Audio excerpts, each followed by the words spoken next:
यदि आप 10 मिनट में दिन भर का करंट अफेयर, बड़ी खबरें और महत्वपूर्ण प्रश्न जानना चाहते हैं तो बिल्कुल सही वीडियो पर स्वागत है दोस्तों। आज के वीडियो में यदि आप इस चैनल पर नए हैं तो इसे सब्सक्राइब कर लीजिए और प्रतिदिन वीडियो को पाने के लिए बेल आइकन दबाइए। तो आइए शुरू करते हैं। राफेल जैसे कि फ्रांस से लेकर अंबाला कैंट तक का 7000 किलोमीटर का सफर तय करके भारत पहुंच चुका है। तो आइए इससे इंपॉर्टेंट फैक्ट्स जान लेते हैं। इसकी मैक्सिमम स्पीड है 2130 किलोमीटर और यह 3700 किलोमीटर रेंज तक दुश्मन को निशाना बना सकता है। इसका विंग स्पेन है 10.9 मीटर और 15.3 मीटर के साथ यह अचूक निशाना लगा सकता है। इसकी खासियत है हैमर मिसाइल, जो तिब्बत जैसी ऊंची पहाड़ियों पर और कारगिल जैसी दुर्गम स्थानों पर भारत के लिए बहुत बड़ी शक्ति बनेगा। दूसरी खबर है, चीन को भारत ने एक और तगड़ा झटका दे दिया है। अब यहां पर कलर टीवी सेट के आयात पर रोक लगा दी है। अर्थात अभी तक जो भी वन प्लस, एमआई और डिफरेंट कंपनीज भारत में अपने टीवी सेट बेच रही थी, अब घरेलू उत्पाद को बढ़ावा देने के लिए मोदी सरकार ने मेक इन इंडिया को बल देने के लिए यह स्टेप उठाया है। अब आते हैं हमारे क्विज सेक्शन पर। यहाँ पर प्रश्न नंबर 1 है हमारा, हाल में ही किस देश ने ऑपरेशन लीजेंट लॉन्च किया है? तो डियर एस्पायरेंट, यह लॉन्च किया है अमेरिका ने। अब हम आइए डिटेल्स में जान लेते हैं कि यह ऑपरेशन लीजेंट बेसिकली है क्या। तो यहाँ पर केंद्र सरकार ने, अर्थात वहाँ पर फेडरल गवर्नमेंट है, उसके सेंटर ने यह निर्णय लिया है कि जो वायोलेंट क्राइम है, हिंसक अपराधों के लिए यह ऑपरेशन लीजेंट लेके आए हैं। अर्थात अमेरिका जैसे कि अपराधों के मामले में कुख्यात है, इस पर रोक लगाने के लिए ट्रंप सरकार ने ऑपरेशन लीजेंट चलाएगा।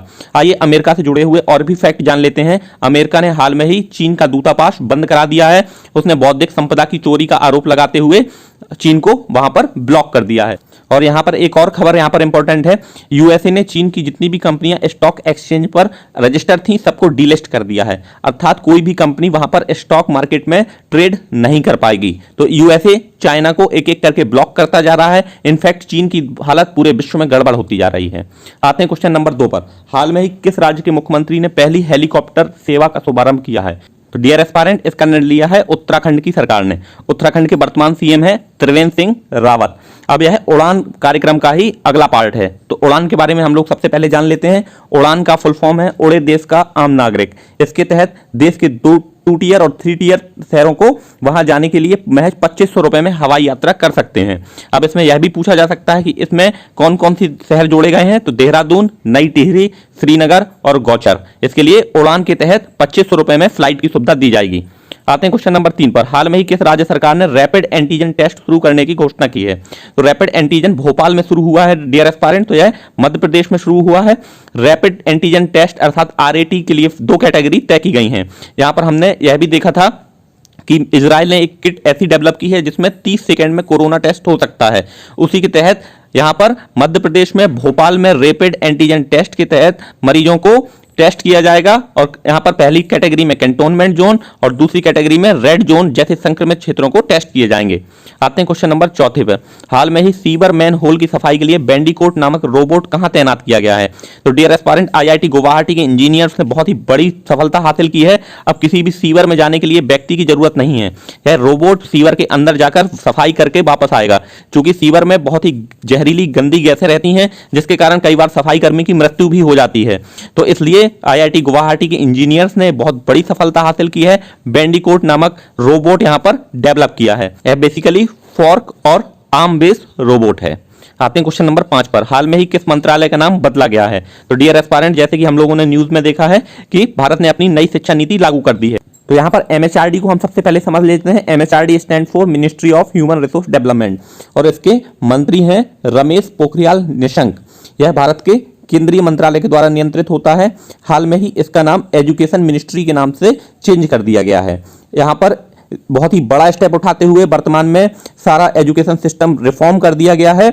मोदी सरकार के लिए यह बहुत बड़ी चुनौती होगी नई शिक्षा नीति को लागू कर पाना। आते हैं क्वेश्चन नंबर 6 पर। हाल में ही भारत ने किस देश के साथ चिकित्सा और होम्योपैथिक प्रणाली के क्षेत्र के सहयोग बढ़ाने के लिए समझौता किया है? तो डियर एस्पायरेंट, यह समझौता शुरुआत में जिम्बाब्वे के साथ किया गया है।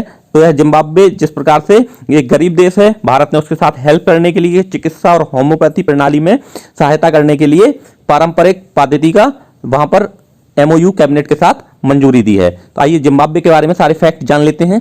जिम्बाब्वे की राजधानी है हरारे। यहाँ के राष्ट्रपति हैं एमरसन नंगवा। प्रधानमंत्री हैं मार्गन स्वानगिराई। तो यह इंपॉर्टेंट फैक्ट थे जिम्बाब्वे से। आते हैं हमारे नेक्स्ट क्वेश्चन नंबर 7 पर। हाल में ही किस देश ने टिकटॉक की इस्तेमाल करने पर 5 महिलाओं को 2 साल की सजा सुनाई है। तो यह किया है मिस्र यानी इजिप्ट ने।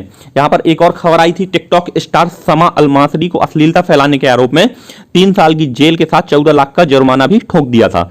तो यहाँ पर टिकटॉक जैसे भारत में ब्लॉक हो चुका है, अमेरिका में ब्लॉक हो गया है, तो इस प्रकार से एक एक करके टिकटॉक जैसी ऐप सभी देशों में ब्लॉक होती जा रही है और चाइना अपने ऐपों के लिए बहुत ही ज्यादा चिंतित होगा क्योंकि इससे उसका करोड़ों का व्यापार चलता है।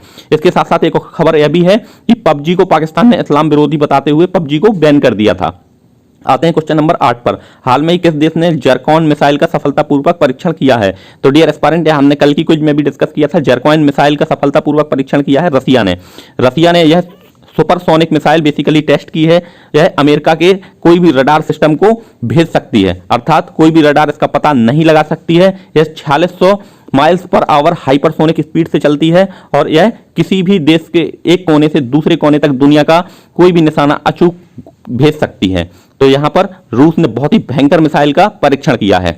आते हैं क्वेश्चन नंबर 9 पर। हाल में ही किस सौर ऊर्जा संचालित नौका में गुस्ताव ट्रवे अवार्ड जीता है? तो डियर एस्पायरेंट, यह सोलर संचालित नौका का गुस्ताव ट्रवे अवार्ड आदित्य ने जीता है। Aditya is the winner of solar driven boat race Gustave Trouve award. So right answer is here option number B. यहां पर इंपॉर्टेंट पॉइंट यह है कि सोलर ड्रिवन, अगर यहां पर पूछा जाए सोलर ड्रिवन नौका गुस्ताव ट्रवे अवार्ड किसने जीता है, तो राइट आंसर हो जाएगा ऑप्शन बी आदित्य। आते हैं क्वेश्चन नंबर 10 पर। हाल में ही किस मंत्रालय ने नॉलेज रिसोर्स सेंटर नेटवर्क का शुभारंभ किया है? तो डियर एस्पायरेंट, जैसे कि हमने कुछ के शुरुआत में ही इसको डिस्कस किया था कि भारत सरकार नई शिक्षा नीति लेकर आई है। नई शिक्षा नीति के तहत उसने एमएचआरडी मिनिस्ट्री का भी नाम बदल दिया है। यहाँ पर एमएचआरडी मिनिस्ट्री का नया नाम हो जाएगा मिनिस्ट्री ऑफ एजुकेशन। और यहाँ पर नॉलेज रिसोर्स सेंटर नेटवर्क का उद्घाटन किया है पृथ्वी विज्ञान मंत्रालय ने और इसके मंत्री हैं हर्षवर्धन। पृथ्वी विज्ञान मंत्रालय का गठन 2006 में हुआ था। मौसम संबंधी रिसोर्सेज के लिए यह जानी जाती है। आते हैं क्वेश्चन नंबर 12 पर। हाल में ही quest for restoring financial stability नामक पुस्तक किसने लिखी है? तो डियर एस्पायरेंट, यह लिखी है बिरल आचार्य ने। बिरल आचार्य की यह पुस्तक आने के बाद एक कंट्रोवर्सी ने और जन्म ले लिया है। यहाँ पर मोदी सरकार पर उन्होंने गंभीर आरोप लगाए हैं कि किस तरह से उर्जित पटेल ने अपने पद से इस्तीफा दे दिया। उर्जित पटेल आरबीआई के पूर्व चेयरमैन थे। इससे पहले एक आरबीआई चेयरमैन ने भी इस्तीफा दिया था, उनका नाम था रघुराम राजन। तो बेसिकली वह डिमोनेटाइजेशन अर्थात नोटबंदी के पक्ष में नहीं थे और उन्होंने इसके बाद उसका अपना इस्तीफा दे दिया था। तो आते हैं क्वेश्चन नंबर 13 पर। हाल में ही आईएमएफ अर्थात इंटरनेशनल मॉनेटरी फंड ने कोविड-19 के लिए किस देश को डॉलर के 4.3 बिलियन ऋण देने की मंजूरी दी है? तो डियर एस्पायरेंट, आईएमएफ ने दक्षिण अफ्रीका को यह ऋण देने की मंजूरी दी है। आइए हम सारा कुछ डेटा जान लेते हैं आईएमएफ से, जो भी पूछा जा सकता है। तो पहला है, इसका फॉर्मेशन कब हुआ था? तो इसका फॉर्मेशन 1945 में हुआ था। इसकी मेन संस्था कौन सी है? यूएन। और इसके मेन मैनेजिंग डायरेक्टर हैं कृष्णनाथ गोरेवा और चीफ इकोनॉमिस्ट हैं भारत की गीता गोपीनाथ। आते हैं क्वेश्चन नंबर 14 पर। हाल में ही किसने टाइगर सेंसस रिपोर्ट जारी की है? तो डियर एस्पायरेंट, यह हमने कल के लिए भी डिस्कस किया था कि देश में हाल में ही प्रकाश जावड़ेकर अर्थात प्रकाश जावड़ेकर जी ने देश में बाघ की यहाँ पर सेंसस जारी की थी। उसके तहत उन्होंने बताया था कि 2018 में 2967 बाघ हैं और दुनिया के 70% बाघ भारत में रहते हैं और सबसे ज़्यादा बाघ भारत के मध्य प्रदेश स्टेट में हैं। 526 बाघ मध्य प्रदेश में हैं। तो यह भी पूछा जा सकता है कि कितने प्रतिशत हैं टोटल दुनिया के? तो 70% भारत में है। सबसे ज़्यादा किस स्टेट में है? तो मध्य प्रदेश में है। मध्य प्रदेश में कितने हैं? 526। आते हैं क्वेश्चन नंबर 15 पर। हाल में ही आईआरसीटीसी ने किसके साथ मिलकर संपर्क रहित क्रेडिट कार्ड लॉन्च किया है? तो डियर एस्पायरेंट, संपर्क रहित आईआरसीटीसी भारतीय रेल की संस्था है जो टिकट बुकिंग और कैटरिंग संबंधी सुविधा प्रदान करती है। इसने स्टेट बैंक ऑफ इंडिया की कार्ड शाखा से मिलकर यहाँ पर कॉन्टैक्टलेस अर्थात यह scan based SBI card generate करेगी, जिससे कोविड-19 जैसे महामारी के समय में लेन देन में सुविधा मिल सकेगी। इसके 10% कैशबैक भी दिया जाएगा ताकि लोग इससे अधिक से अधिक लाभान्वित हो सकें और इससे फीचर्स के फायदे उठा सकें। अब आते हैं हमारे कल के क्वेश्चन पर, जो हमने कल कुछ सेक्शन में पूछा था कि 10 ब्रॉडगेज डीजल इंजन भेंट करने की घोषणा भारत किस देश को यह इंजन देगा? तो डियर एस्पायरेंट, यह देगा भारत बांग्लादेश को। यह नदिया जिले से, पश्चिम बंगाल के नदिया जिले से रवाना हो चुके हैं और यह बांग्लादेश को मिलेंगे। कल की क्विज का राइट आंसर देने वाले हैं हमारे विजय राज, अमित कुमार, आराधना सोनी, अरुण कुमार और रोहित कुमार। यह लोग कंटिन्यूअसली बहुत ही सटीक तरीके से डिटेल में आंसर देते हैं। इसी प्रकार आप आंसर देते रहिए। आज का हमारा क्वेश्चन है, भारत ने किसके साथ पड़ोसी देश के साथ S-400 एयर डिफेंस सिस्टम की डिलीवरी रोक दी है? तो भारत के किस पड़ोसी देश ने यह S-400 air defence system deliver करने वाला था। एक खेप हालांकि वह दे भी चुका था, लेकिन अगली खेप उसने उस देश को देने से मना कर दिया है। यदि आप हमारे डेली व्यूअर हैं, आप पर डे करंट अफेयर्स मेरे साथ प्रैक्टिस करते हैं, आप एग्जाम के सीरियस कैंडिडेट हैं, तो आपको इसका आंसर पता होगा। आप इसको कमेंट सेक्शन में बताइए। Thank you for watching. आप इसी तरह जुड़े रहिए, प्रतिदिन अपने दोस्तों को इसके साथ शेयर करिए ताकि अधिक से अधिक लोगों को इसका फायदा हो सके। Thank you for watching. Have a awesome day.